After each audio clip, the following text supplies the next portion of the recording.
자, 이제 앞에 화면 볼게요.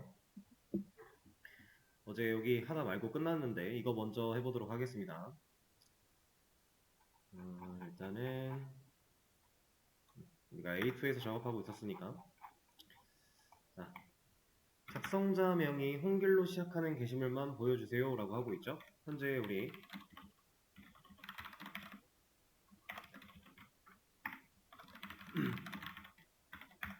아티클이라고 하는 테이블 안에는 이러한 데이터들이 들어있는데, 홍길로 시작하는 게시물만 보여달라. 지금 여기서 봤을 때 이렇게 세 개를 보여달라고 하는 말과 같은 말이죠. 이거를 찾아내는 방법, 우리가 그동안 해왔던 이제 그냥 기본적인 웨어 조건을 사용을 한다면 이 홍길로 시작하는 애들을 찾을 수가 없을 거예요.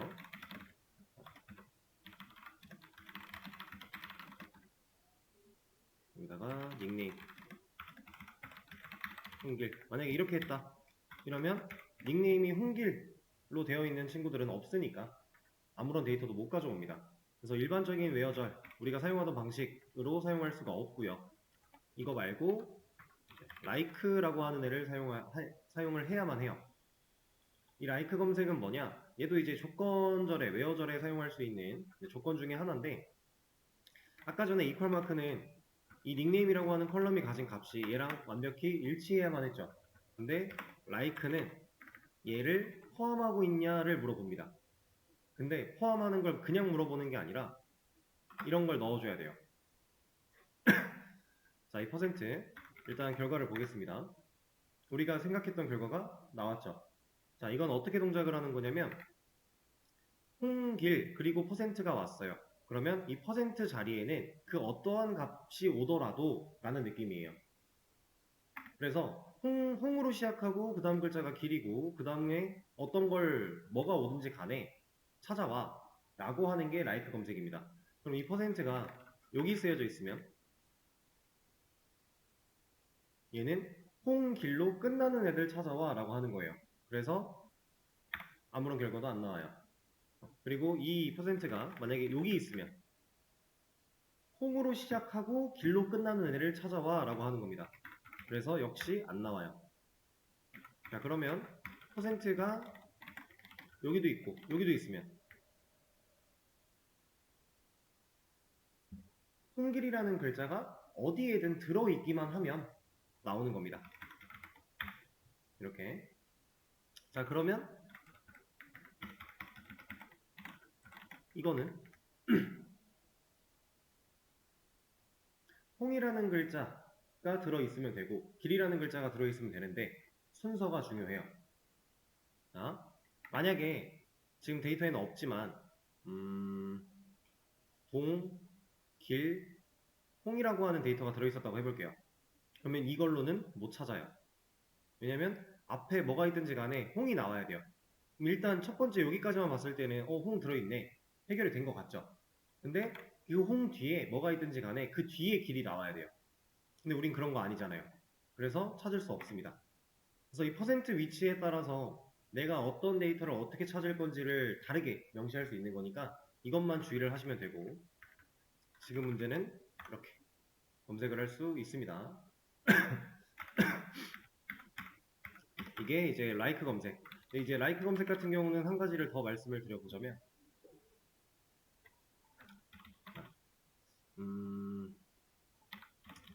만약에 웨어절에다가 이건 여기로 하는 게 낫겠다.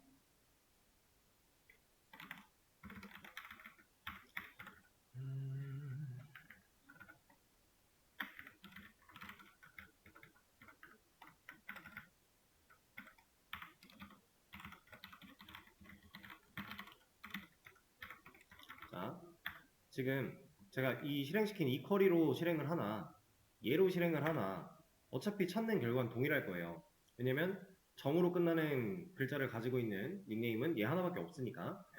그럼 이런 상황일 때 얘도 가능, 얘도 가능 이런 상황이 분명히 나중에는 와요. 근데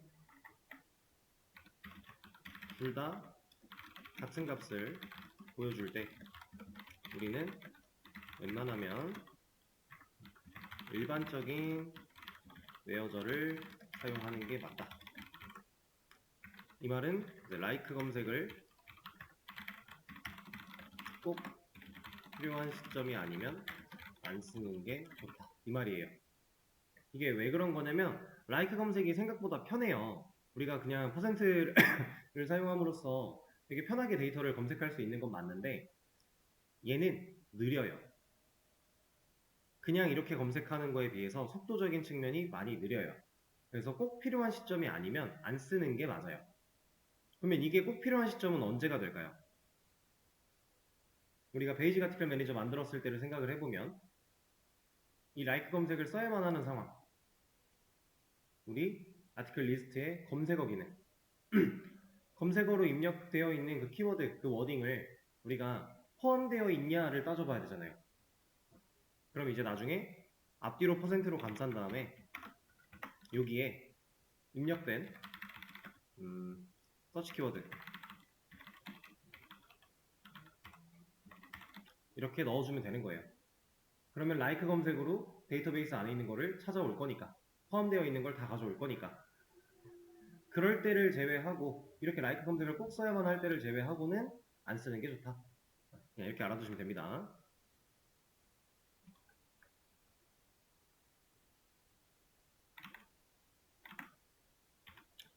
자, 그러면 다음 문제. 조회수가 10 이상 그리고 55 이하인 것만 보여달라고 하네요.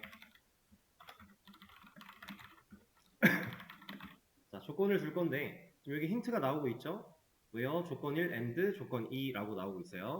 자, 조회수 hit 컬럼이 가지고 있죠? 이 hit 컬럼이 가지고 있는 결과 값이 10 이상이에요. 그러면 크거나 같다. 이러면 10 이상이죠?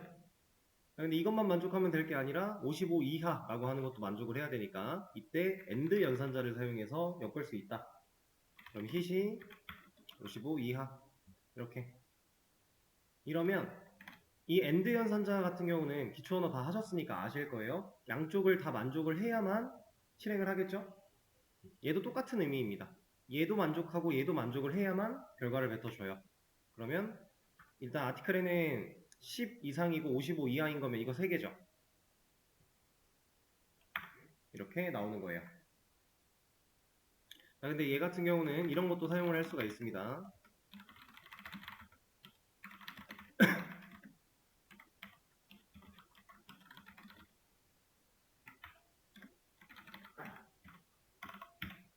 이것도 같은 말이에요.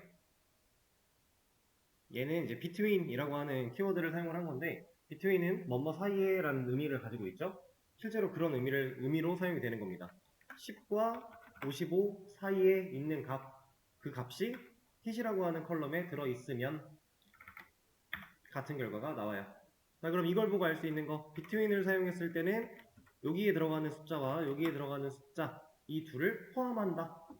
이상 이하라는 개념이다. 초과 미만이 아니란 얘기죠.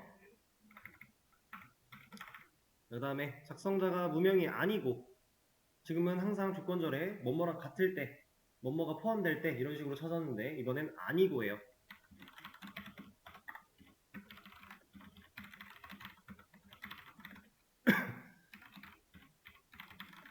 얘가 무명이 아니고, 자 일단 이렇게 쓰면은 닉네임이 무명인 애들이란 뜻이죠. 근데 같지 않다의 의미이기 때문에 느낌표를 앞에 하나 붙여줍니다. 언어랑 유사하죠. 근데 이제 언어랑 좀 다른 점은 언어에선 이게 같다인데 DBMS에서는 그냥 이게 같다예요. 그것만 빼고 나머지는 비슷합니다. 그래서 무명이 아니고면 AND죠. 그리고 조회수가 50 이하 이렇게. 그럼 둘 다 만족하는 애만 나올 거니까 얘네들만 나오겠죠. 자, 밑에 이번엔 뭐뭐거나 라고 했네요. 당연히 오어 연산자를 사용해서 엮어줘야겠죠.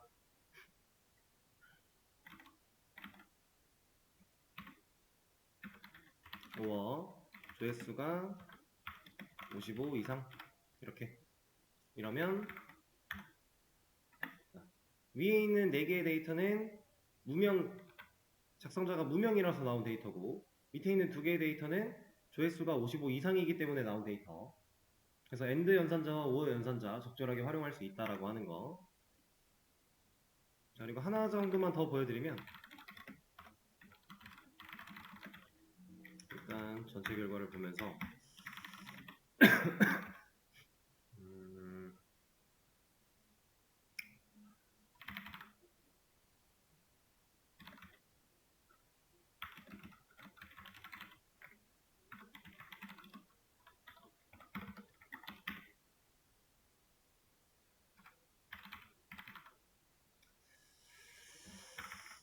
좀 애매한데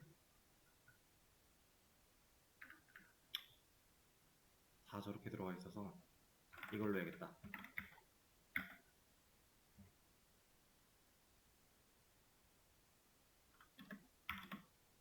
지금 약간 상황을 억지로 만들고 있는 겁니다.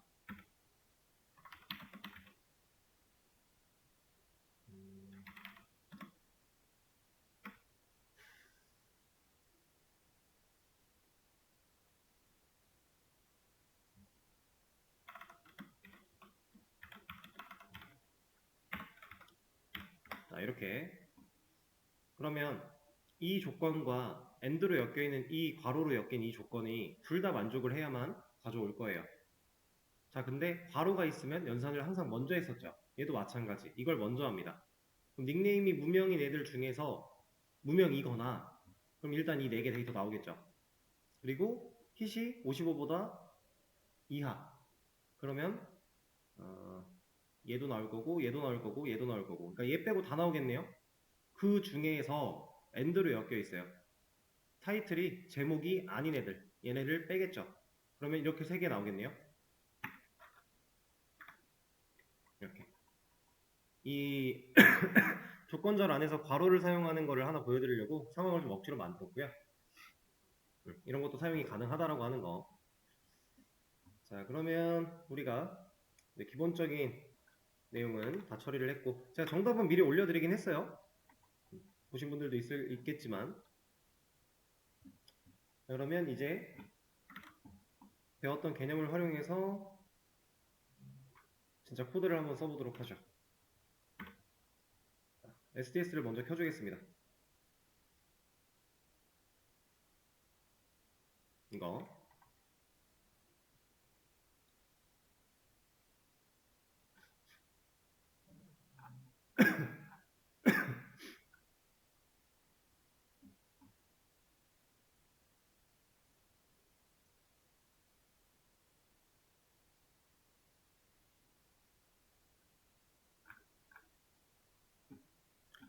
자, 오랜만에 보는 애죠. 이제 베이직 아티클 매니저 했던 거는 냅두고요. 새로 프로젝트 하나를 만들 거예요.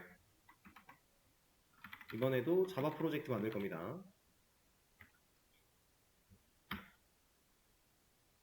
자, 프로젝트 이름은 jdbc 언더바 아티클 언더바 매니저 이렇게 하도록 하죠. 버전 1.8 여기서부터 버전을 조금 올리도록 하겠습니다. 뭐 어떤 버전을 써도 상관은 없는데 17 사용을 하도록 할게요. 자, 그럼 그 버전을 선택했으니까 우리가 주의해야 되는 거 이 부분 체크 해제 꼭 해야 된다라고 했었죠.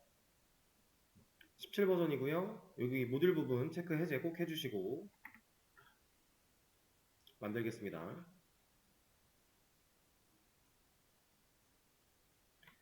자, 당연히 프로젝트 이제 막 만들었으니까 메인 클래스 하나 만들어 줄 거고요. 패키지도 그냥 같이 처리를 해 버리도록 하죠. 우리 패키지 했었잖아요. 패키지도 하겠습니다. 여기는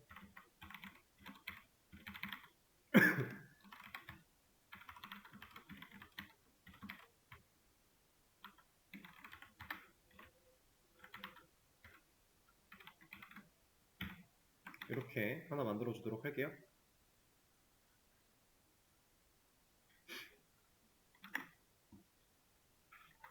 자, 프로젝트 만들고 클래스 만들고 이런 건 여러분들 우리 베이직 아티클 때 다 했던 거니까 별도의 설명 없이 그냥 지나가는 거예요. 패키지 만드는 것 또한 마찬가지. 여기에 이제 메인 메서드 하나 만들어 주고요. 아무거나 하나 출력해 보겠습니다. 그리고 실행을 실제로 시켜보고 이런 거 뜨면은 자바 어플리케이션 선택해 주시면 되고 결과가 잘 나오는 거 확인하면 일단 오케이.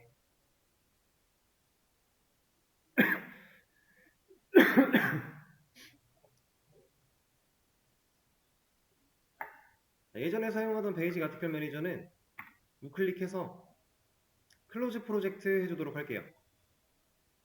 안 그래도 되긴 하는데 굳이 열어놓을 필요가 딱히 없어서 클로즈 프로젝트.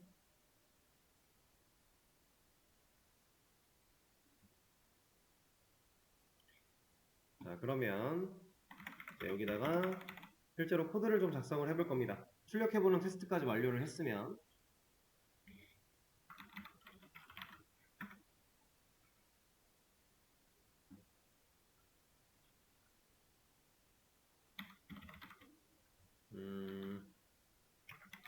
우리 베이직 아티클 매니저에서 했던 방식처럼 명령어를 입력받을 수 있게 세팅하고 프로그램 시작하면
자, 이런 거를 한번 시간을 들여보도록 할게요. 우리 다 했던 거예요. 안 했던 게 없습니다. 그리고 이런 것도 하면 되겠다. 아니 하는 김에 이것까지 하죠.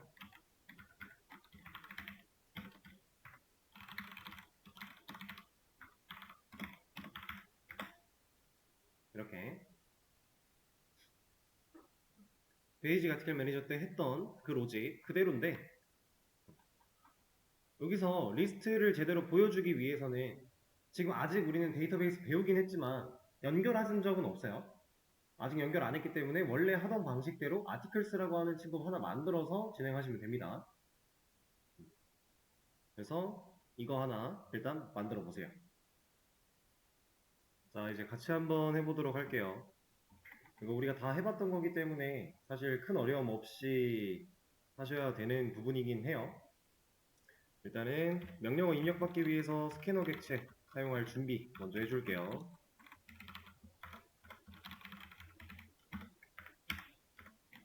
임포트 당연히 해줘야 되고요.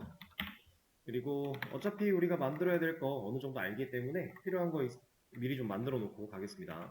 리스트.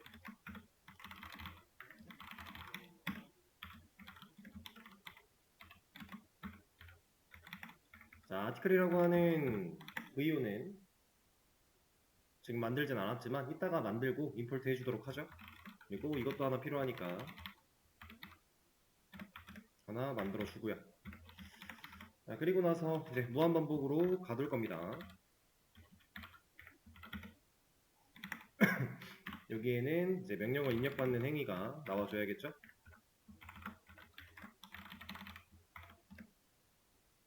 F를 사용해서 줄바꿈하지 않도록 만들어 주고요. 자, 그리고 입력받은 명령어를 저장할 공간도 하나 만들어 주면서 바로 입력받는 행위까지 넣어주도록 할게요. 여기에 트림 붙이는 것까지 한 번에 좀 하겠습니다.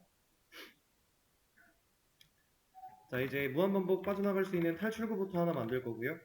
cmd equals 여기가 exit면 그때는 브레이크 탈출구 하나 만들어 주는 거죠. 그리고 이 브레이크 할 때 빠져나오고 나서 여기다가 우리 프로그램 시작이라고 하는 키워드도 아직 안 넣었군요. 그것도 좀 넣어 주겠습니다.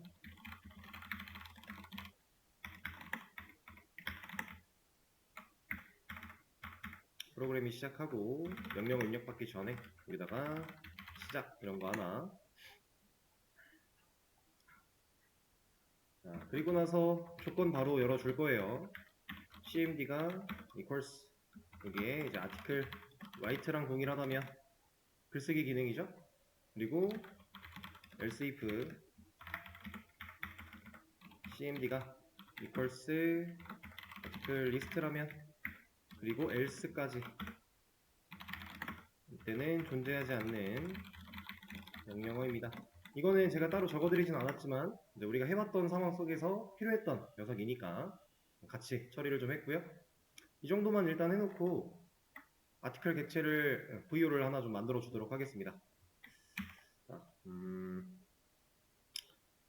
패키지 분리까지 그냥 같이 해버리죠. 클래스를 하나 만들 건데 이름은 아티클로 할 거고요. JM 뒤에 VO, DTO 일단 DTO 계속 쓰겠습니다. 그래서 만들어 줬고 이제 메인에서 임포트 해주겠습니다.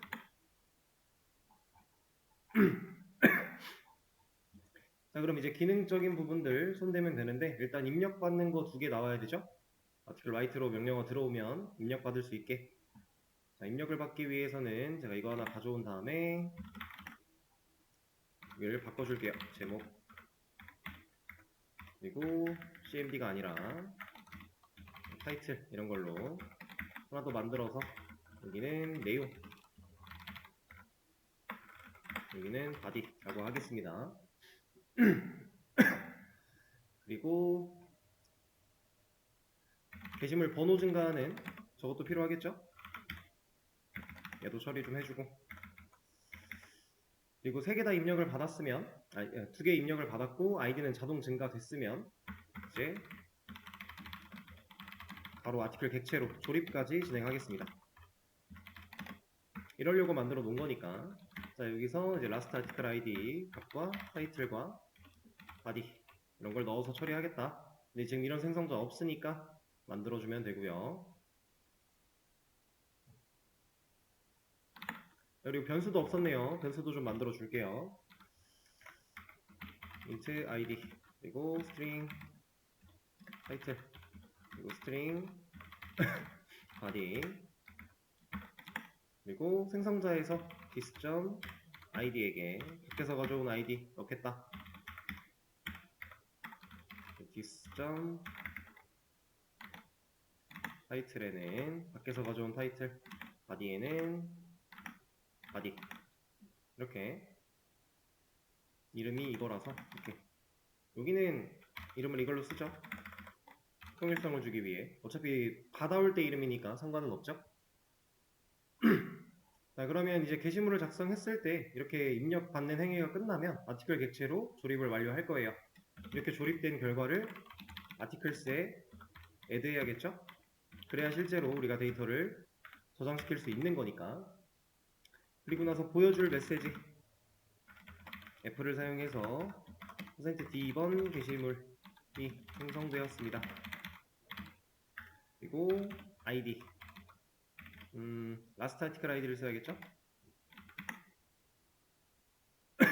이러면 증가된 값으로서 우리가 몇 번 게시물 생성되었다 이런 메시지 보여줄 수 있는 거니까 여기까지 완료가 된 겁니다. 지금 자, 이제 아티클스에 보관을 하고 있기 때문에 리스트에서 보여줄 수 있을 거고요. 리스트에서 보여줄 때에는 이런 것도 하나 넣어줄까요?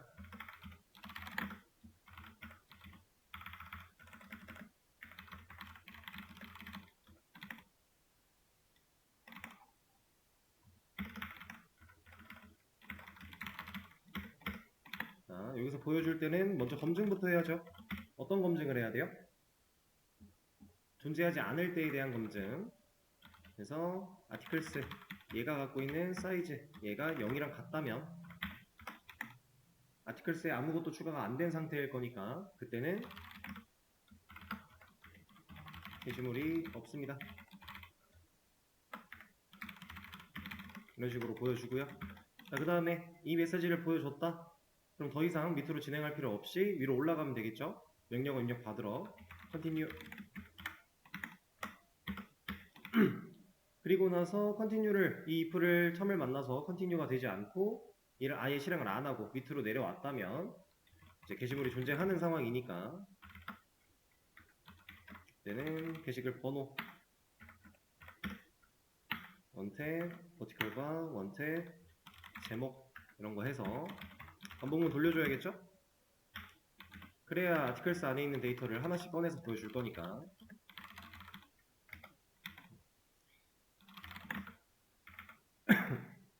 여기는 F 가지고 처리를 하겠습니다.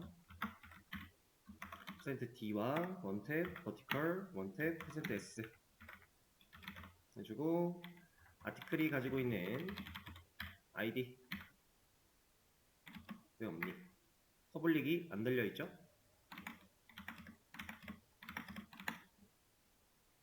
그럼 이제 쓸 수가 있고 그 다음에 뒤에는 아티클이 가지고 있는 타이틀. 이러면 방금 전에 제가 말씀드렸던 이 기능은 끝난 거예요. 그쵸? 해봤던 거니까 그냥 진짜 해왔던 거에서 똑같잖아요. 달라진 게 아무것도 없어요. 오히려 마지막에 했던 것보다 더 옛날, 더 초기에 했던 내용이죠. 구조를 바꾸기 전 상태. 간단하게 테스트를 좀 진행을 해보면 article write 아니다, 리스트를 먼저 보죠. 존재하는 게시물이 없다 잘 나오고 있고요. 이렇게 보여드릴게요. 이거 article write 게시물을 작성하면 1번. 여기 줄바꿈을 안 넣었군요. 이건 추가해 주도록 하죠. 2번도 쓰고 그 다음에 article 리스트를 본다. 여기도 줄바꿈을 안 넣었군요. 추가를 좀 하겠습니다.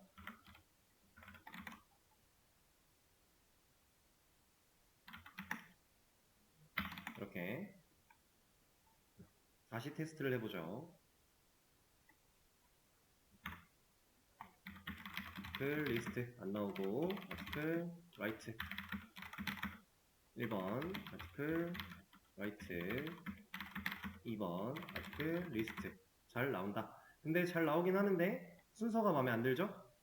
순서를 바꾸려면 여기서 향상된 포문을 쓰지 말고 여기를 원래 우리가 알던 대로 int i는 articles 사이즈 -1부터 i가 반대로 가야 되니까 0까지 그리고 i는 1씩 감소.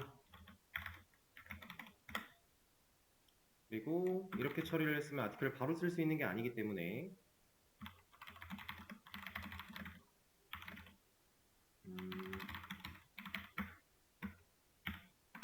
이렇게 해서 처리를 해주죠. 자, 그러면 다시 테스트 해볼게요.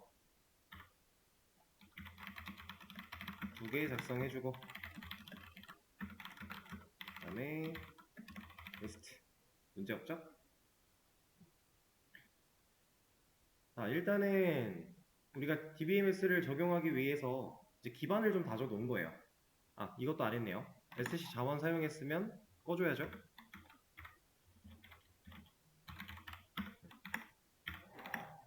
이제 연결하기 전에 실제로 우리가 기능 정도는 있어야 이 기능 가지고 테스트를 할 수 있으니까 이걸 좀 만들어 놨다라고 보시면 되고 이제 이 내용을 먼저 커밋을 좀 하겠습니다. 우리 GitHub에다가 또 보관을 해야 되기 때문에 GitHub에 들어가서 본인 걸로 로그인 하시고 레파지토리부터 새로 만들어서 쭉 커밋하고 진행하시면 돼요. 커밋하는 방법이랑 그때 사용하는 명령어 이런 것들은 여러분들 다 수업에서 다뤘던 내용이니까 기억하고 계시거나 아니면 기억이 안 나면 그 전 영상 참고해서 연결하셔야 돼요. 저도 그걸 좀 진행을 하겠습니다. 잠깐 녹화를 멈추고 그럼 다시 이어서 진행을 좀 하도록 하겠습니다. 1차적인 커밋을 완료하고 나면 다 하셨을 거니까 이제 진짜로 DBMS를 자바랑 한번 연동시켜 볼 거예요. 근데 이 연동을 하려면 우리가 개념 하나를 좀 알아야 되는데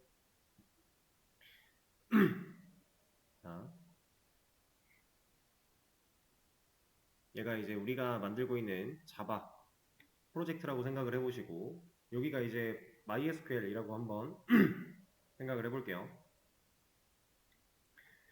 지금 자바로 만들고 있는 프로젝트 안에다가 이 MySQL에 들어있는 데이터를 뭐 가져오거나 아니면 집어넣거나 이런 작업을 해야 돼요.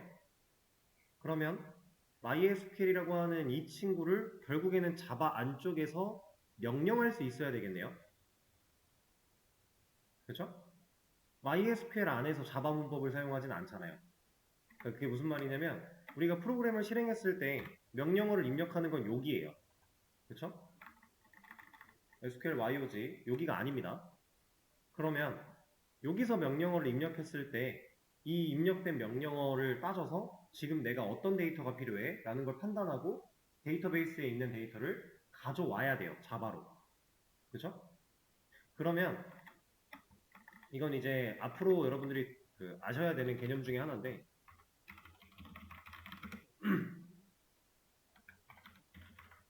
서버랑 클라이언트의 개념이 있어요.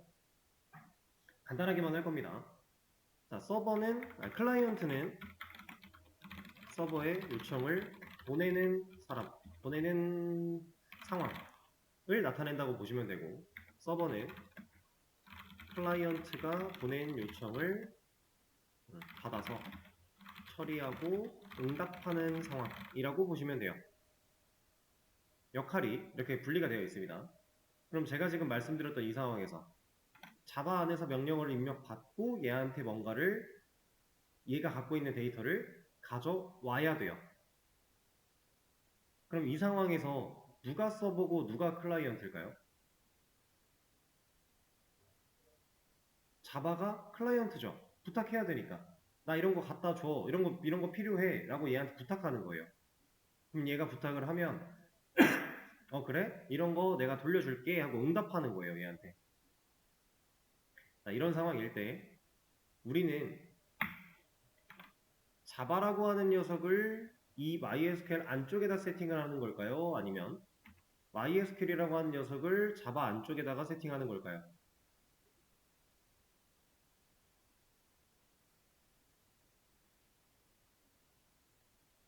항상 부탁하는 쪽에서 세팅을 하는 게 맞습니다.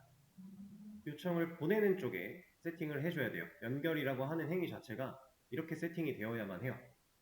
그래서 우리는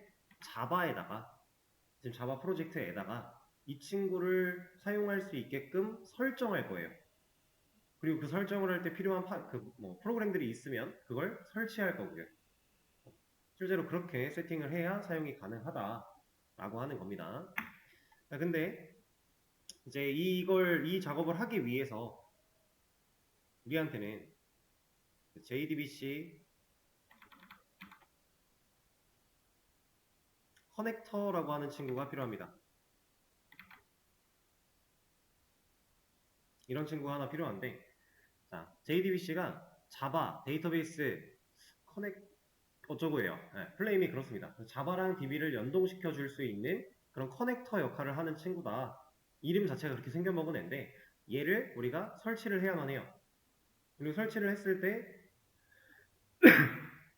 이 설치한 내용들을 자바 프로젝트에서 제대로 인식할 수 있게끔 세팅을 좀 해줘야 되고요.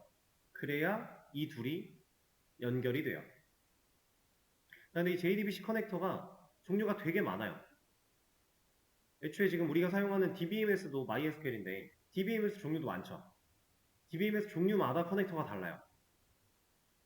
근데 우리가 이 커넥터라고 하는 녀석이 하는 일 같은 거를 알 필요가 있을까요?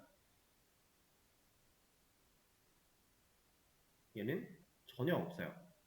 커넥터라고 하는 친구는 그냥 프로그램을 설치하고 세팅하면 연결하는 작업을 해주는데 내부적으로 그게 어떻게 가능해? 이런 거는 아예 쳐다볼 필요도 없어요. 대신에 커넥터라는 걸 사용해서 우리가 연결이 됐을 때 이제 얘한테 데이터를 요청하는 방식과 데이터를 받아왔을 때 처리하는 방식에 대한 건 얘를 따라가야겠죠. 얘가 추구하는 방식이 있을 거니까. 그래서 우리는 철저하게 사용법 위주, 활용법 위주로 공부를 하게 될 겁니다. 그리고 지금 이 JDBC 커넥터를 순수하게 사용하는 앞으로 하게 될 방식은 여러분들이 나중으로 가면, 미래로 나가면 그 방식 안 써요. 근데 알긴 해야 돼요. 어떻게 쓰는지 정도는. 그래서 우리가 수업에서 진행을 하고 있다라고 하는 점. 이 친구를 먼저 설치할 겁니다. 얘는 끄고. 자, 크롬을 하나 여신 다음에 여기다가 네이븐 레파지토리라고 검색을 한번 해볼 거예요. 이렇게. 이거 한글로 치셔도 돼요. 네이븐 레파지토리 이렇게 쳐도 나옵니다. 상관없어요. 이렇게 치면 사이트가 하나 나오게 되는데 여기로 들어갈 거예요. 자, 그러면 뭔가 영어로 된 사이트가 막 나왔어요. 뭐가 되게 많고 정신없죠? 걱정할 필요 없이 우리는 이 검색하는 곳에 가서 MySQL 이라고 검색을 할 겁니다. 우리가 사용하는 DBMS가 MySQL이 맞으니까 검색을 해요. 자, 그러면 MySQL 커넥터 J가 나왔고요. MySQL 커넥터 Java 뭐 이런 게 나왔죠? 둘이 뭐 크게 다른 건 아니고 비슷한데 저희는 위에 거 쓸 겁니다. 그리고 밑에 보시면 MySQL 커넥터인데 MXJ 이런 것도 종류가 더 많죠? 근데 우리가 어떤 걸 사용해야 되는지만 명확하게 알면 돼요. 우린 자바랑 지금 연결할 거니까 이 둘 중에 하나 사용하면 되는 거예요. 저는 J로 들어갈 거예요. 사실 뭐 큰 상관은 없습니다. 이거 아마 버전 때문에 나뉜 걸로 알고 있어서 잠시만요.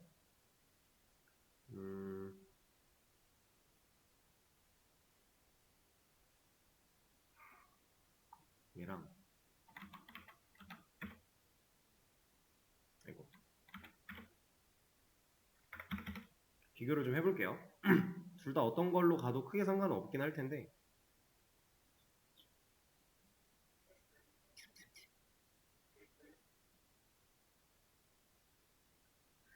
0.33, 8.2 이거는 다시 말씀드릴게요. 자, 이 상태에서 J 말고 자바로 가겠습니다. 자바로. 버전 차이인데 옛날 버전을 쓰도록 할게요. 왜냐면 버전이 올라가면서 방법이 또 바뀌었을 수 있어가지고 바뀐 방법을 뭐 찾으면서 해도 상관은 없지만 어차피 이 방식을 우리가 오래 쓰진 않을 거기 때문에 그냥 하던 대로 여기서 8.0.33이라고 하는 얘를 클릭할 거예요. 이게 이제 버전인데 이 친구를 클릭할 겁니다.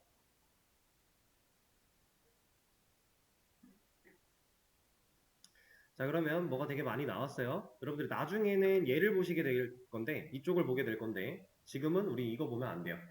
여기가 아니라 여기에 있는 자르라고 하는 녀석을 클릭할 겁니다. 얘를 클릭하면 사공사가 나온다고?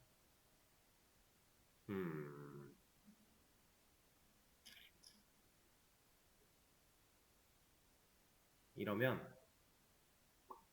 안 되겠다. 다시 죄송해요. 저게 사공사가 나올 줄은 몰랐습니다. 다시 검색 상태로 왔을 때 이거 여기서 어떻게 나와 하시는 분들 그냥 검색하시면 돼요. 다시 MySQL 검색하면 다시 여기로 돌아옵니다. 자, 여기서 커넥터 J 그냥 들어갈게요. 그리고 여기에 있는 8.2.0 이거 좀 불안한데 일단 해볼게요. 그리고 똑같이 자르 눌러주시면 얘네 이제 설치를 해요. 이게 이제 다운로드를 받겠다라고 하는 건데 자르 확장자를 가진 파일을 설치하는 겁니다. 자, 설치가 됐으면 다운로드 폴더 열어주시고요. 설치가 완료되셨으면 이제 얘를 뭐 압축 풀거나 하지 않을 거예요. 이거는 이 파일 형식 그대로 우리 프로젝트에다가 가져다 넣을 겁니다. 자, 근데 어떻게 가져다 넣냐? 얘를 선택하고 컨트롤 C 복사하세요. 복사를 해준 뒤에 다시 STS 여기로 와서 src에다가 클릭 한번 해주고 폴더를 하나 만들어 줄 겁니다.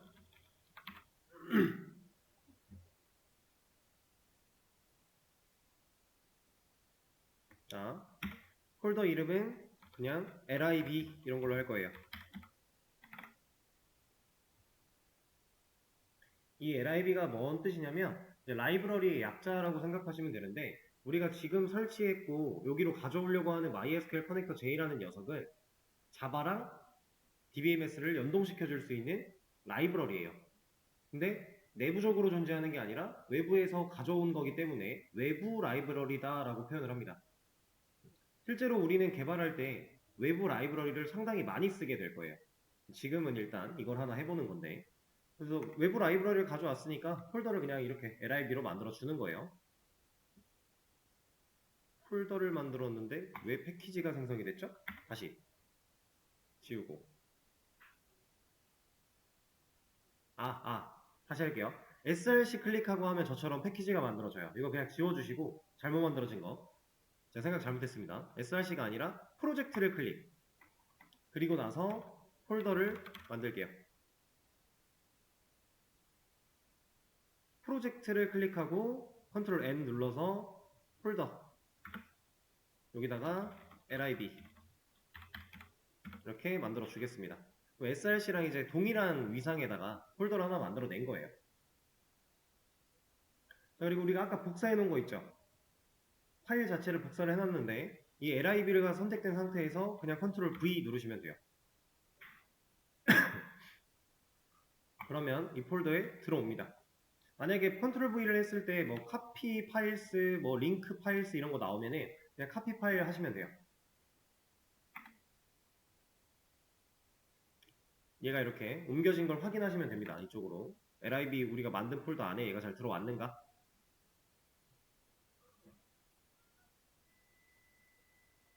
휴빈님 무슨 문제 있으세요? 그럼 다시 지우고 폴더 안에다가 정확하게 붙여넣기 해주시면 돼요. 자, 이거 들어있는 거 확인했다. 그러면 이제 연결할 수 있느냐? 아직 아니에요. 우리가 외부 라이브러리를 우리 프로젝트로 가져오려고 하는 이 행위가 이제 이렇게 프로젝트 폴더를 하나 만들어서 여기다 넣어놨다고 바로 인식해주지 않습니다. 이제 얘를 진짜로 인식할 수 있게끔 우리가 프로젝트한테 알려줘야 돼요. 그 알려주는 세팅은 정말 간단해요. 이 자르 파일 자체를 우클릭 하시고요. 중간쯤에 빌드 패스라고 하는 게 있어요. 옆에 있는 add to build path, 얘를 한번 눌러보시면 여기 referenced libraries라고 해서 뭔가 하나 생겨났죠? 자, 이 과정까지 완료가 되면 이제 인식할 수 있게 되는 거예요. 네, 문제 있으신가요? 잠깐 봐드릴게요. 자, 여기까지 다 되셨을까요? 이 상태로 만들어 주셔야 됩니다. 여기 lib라고 하는 폴더에다가 옮겨 놓고 이 작업을 안 하면 우리가 앞으로 사용하려고 하는 클래스나 이런 것들 못 써요. 이 JDBC 커넥터라고 하는 이 MySQL 커넥터 J라고 하는 이 친구가 이 JRE 시스템 라이브러리, 이게 뭔지 혹시 아시나요? 이거는 우리가 프로젝트 만들면 항상 있던 거거든요. 여기 안에 JDK가 들어가 있는 거예요. JDK라고 하는 녀석은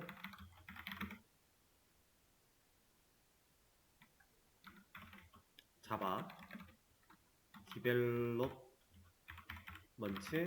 킷이라고 하는 거의 약자입니다. JDK는. 그러니까 자바로 개발할 수 있는 키트란 얘기예요. 이런 자바 개발에 필요한 이런 것들을 담고 있다. 그래서 우리가 설치하는 게 JDK를 설치하는 이유가 자바를 쓸 거니까. 자바로 개발을 할 거니까. 그럼 이게 있어야 자바로 개발을 할 수 있으니까. 그리고 우리가 프로젝트 만들 때 애초에 자바 버전 선택하죠. 그 버전에 맞는 JDK가 이렇게 알아서 환경적으로 인식이 되어 있는 거예요. 여기서는 이제 JRE, 우리가 JDK를 받았는데 실제로 인식 프로젝트에 보면 JRE라고 나오잖아요. 이거는 자바 아마 run environment 이거였던 것 같은데, 이거 한번 제가 쳐볼게요. 플레임은 사실 모르셔도 되는 거긴 한데, 자바 runtime environment, runtime이네요. 그리고 JDK도 한번 확인해 보죠. 플레임이 자바 디벨롭먼트 킷 맞아요. 철자가 틀리진 않았나? 맞는 것 같습니다. 그래서 JDK를 가지고서 이제 자바 디벨롭먼트 킷 얘는 이제 압축 형태라고 보시면 되고, 이 압축 형태를 이제 프로젝트가 진짜로 쓸 수 있게 자바로 런타임 실행시킬 수 있는 환경을, 인바이러먼트 환경을 만든 겁니다. 우리가 방금 라이브러리 이 자르 파일을 넣어놓고 나서 add to build 패스를 했더니 referenced libraries라고 나왔죠. 이거는 라이브러리를 참조한다 이런 내용인데, 이 과정이 돼야 얘처럼 환경이 세팅이 된 거예요.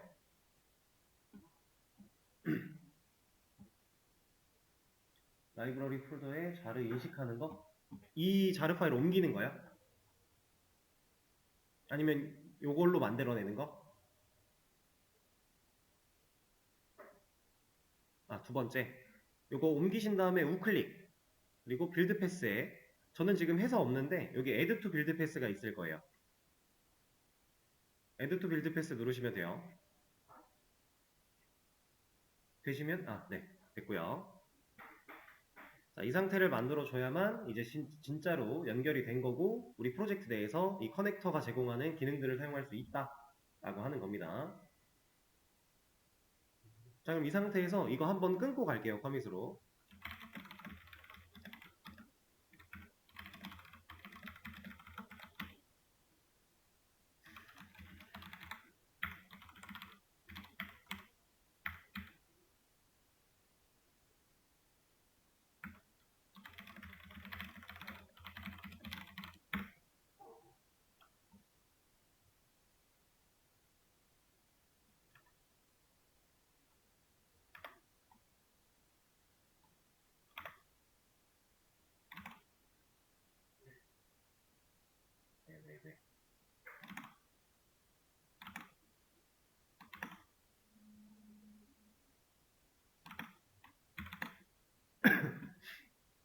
자, 커밋해서 수업 페이지에 공유해 드렸고요.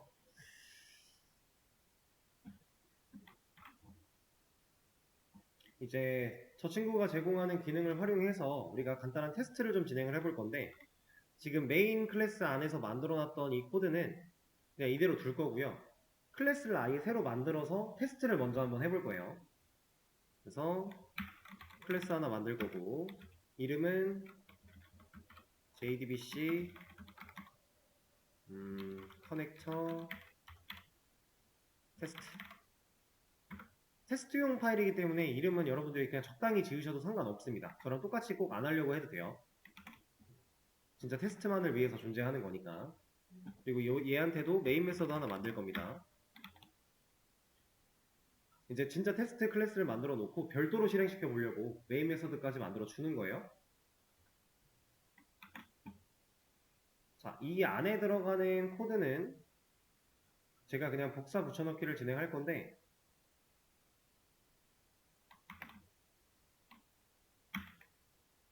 자, 여러분들은 이 코드가 지금 현재 없으니까 그냥 일단 화면 보시고 설명 들으시면 돼요. 그리고 여기는 일단 빼놓고 이렇게 좀 해놓자. 자, 제가 붙여넣기 한 코드, 메인 메서드 안쪽에다가 붙여넣기 한 코드가 이만큼이에요. 자, 이만큼의 애들이 뭘 하는 건지 간단하게 알려드릴 겁니다. 이걸 깊게 알지 못해도 돼요. 제가 아까 MySQL 커넥터 J라고 하는 녀석이, 그 JDBC 커넥터라는 녀석이 내부적으로 어떻게 동작하는지는 우리가 몰라도 된다 그랬죠. 우리는 얘를 쓸 수만 있으면 된다라 그랬어요. 그래서 지금 쓸 수 있는 상황을 만들어 놓은 건데, 얘를, 그러니까 이것들이 이렇게 만들어진 녀석들이 그래서 뭐 하는데 라고 깊게 파고들면 얘가 내부적으로 뭐 하는지를 우리가 알게 되는 거예요. 근데 그것까지는 필요가 없어요. 그래서 우리가 쓸 수는 있어야 되니까 얘네들이 그래서 간단하게 뭔데 정도까지만 알면 돼요. 자, 일단 첫 번째 커넥션 컨이라고 하는 변수 하나 만들었고요. 커넥션 타입이죠. 널 들어가 있어요. 처음에. 이 커넥션이라고 하는 이 타입은 뭐냐, 연결할 때 사용할 수 있는 접속 정보를 저장시킬 수 있는 타입이에요. 커넥션 말 그대로 연결이겠죠. 그래서 우리가 결국 자바 쪽에서 MySQL에 접속을 해야만 명령어를 날릴 수도 있는 거고 그 명령어로 날린 결과를 받아올 수도 있는 거니까 첫 번째 접속에 관련된 내용을 사용을 이렇게 정의를 해서 사용을 하는 겁니다. 그리고 이 트라이캐치라고 하는 건 예외 처리라고 하는 녀석인데 지금 상황에서 그냥 간단하게 이렇게 알면 돼요. 이 try라고 하는 중괄호 블럭 안에 이게 try 블럭이라고 하거든요. 이 try 블럭 안에 이런 코드가 있어요. 자, 이 코드가 실행이 돼요. 코드가 위에서부터 아래로 쭉 내려올 때 이 try 블럭을 만나면 일단 얘네를 해요. 했는데 아무런 문제가 없으면 그냥 얘를 바로 실행합니다. 파이널리를. 근데 혹여나 문제가 생겼다. 문제가 생겼는데 클래스 not found exception이 발생을 하는 상황으로 문제가 생겼다. 그러면 이 캐치 블럭이 일을 해요. 이 try 안에 들어있는 문구의 실행 결과로서 얘가 일을 해요. 그리고 finally를 해요. 그러니까 finally는 무조건 해요. 얘는 무조건 하는 거고 얘를 실행한 결과로 이러한 exception이 발생하면 얘가 일을 한다. 이 캐치 블럭이. 근데 얘가 발생하지 않고 얘가 발생하면 얘가 일을 해요. 그러니까 if, else, if 정도로 생각하시면 돼요. 느낌은. 그래서 얘를 실행했는데 우리가 이제 그동안 개발해 오면서 익셉션을 많이 봤죠. 그 익셉션의 종류, 이 상황에서 발생할 수 있는 익셉션의 종류들을 몇 가지 꺼내 놓은 거예요. 사실 익셉션이라고 하는 건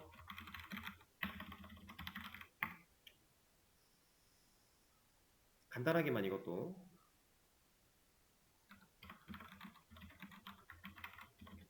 익셉션이라고 하는 이 친구는요. 이게 가장 꼭대기에 있는 애고요. 이 밑으로 종류가 엄청 많아요. 이거는 제가 타이핑하기보다는 구글 결과를 하나 보여드리는 게 낫겠네요.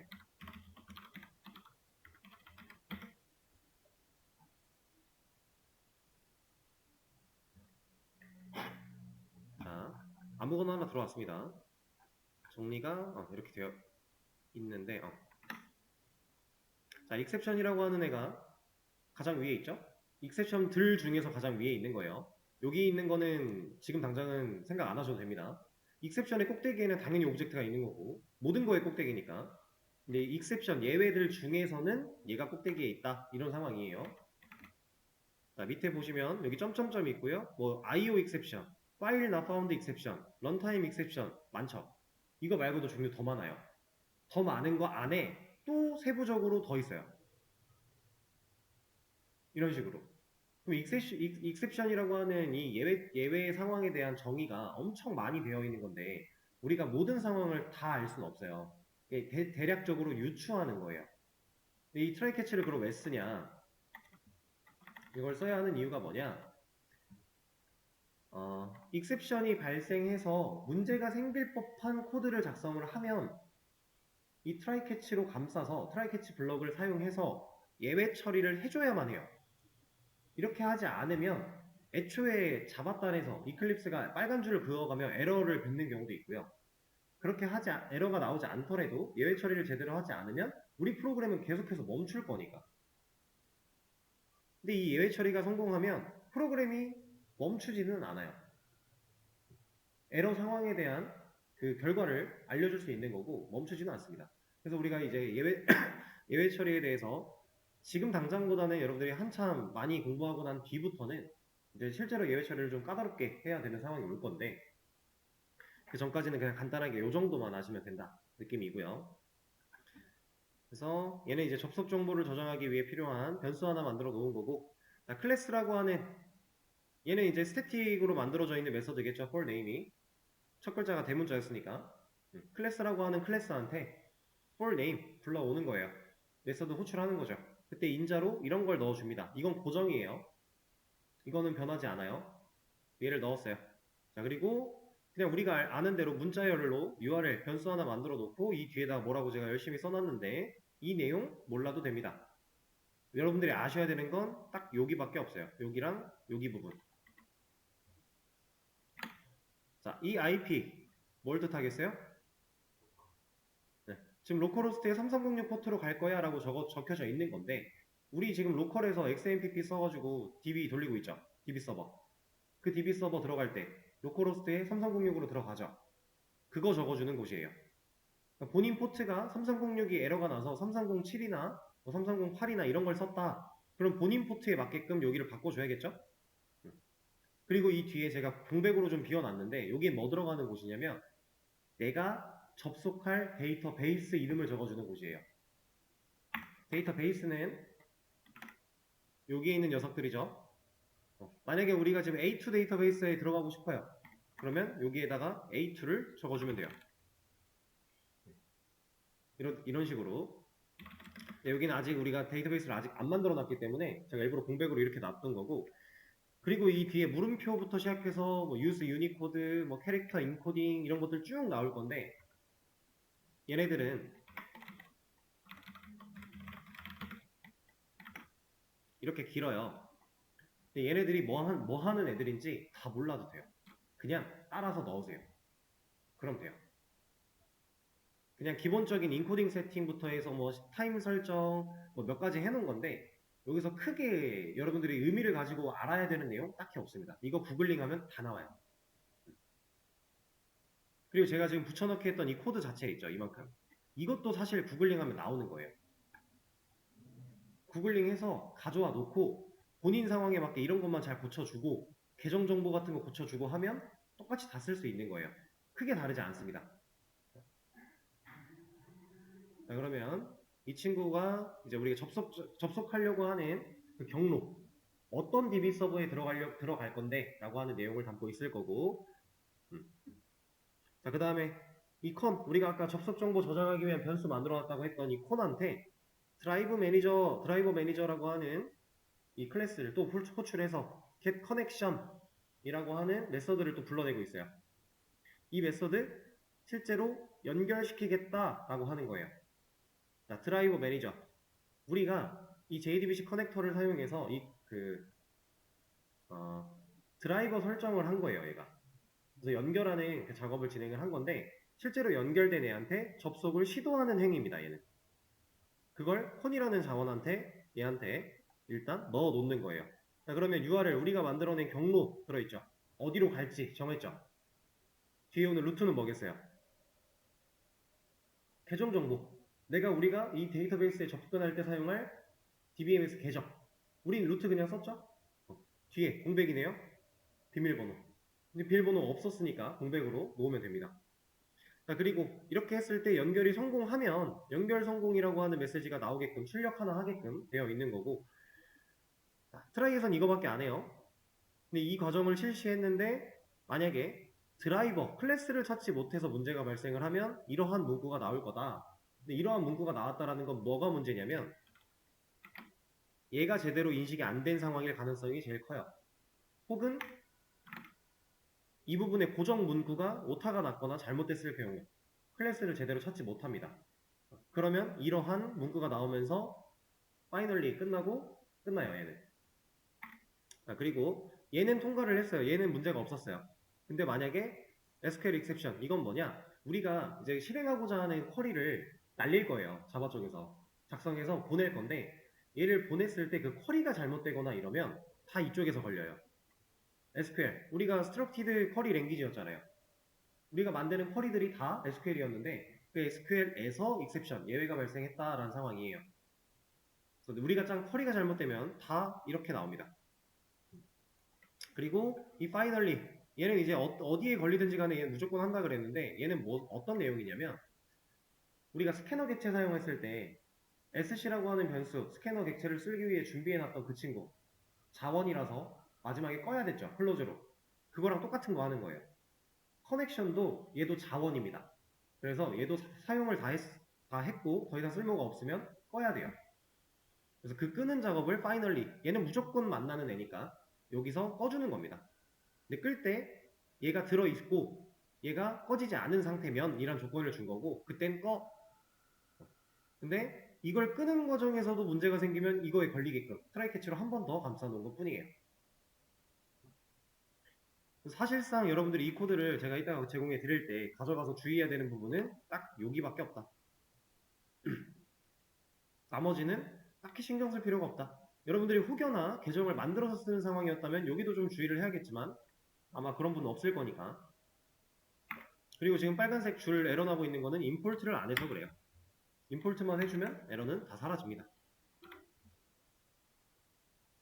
자, 그러면 쉬는 시간 가졌다가 제가 DB 실제로 사용할 데이터베이스를 하나 만들어 놓고 거기다 내용을 입력하고 여러분들한테 제공을 해 드릴게요. 여러분들은 복사 붙여넣기 한 다음에 잘 되는지 테스트를 한번 진행을 해 보겠습니다. 일단은 쉬는 시간을 가졌다가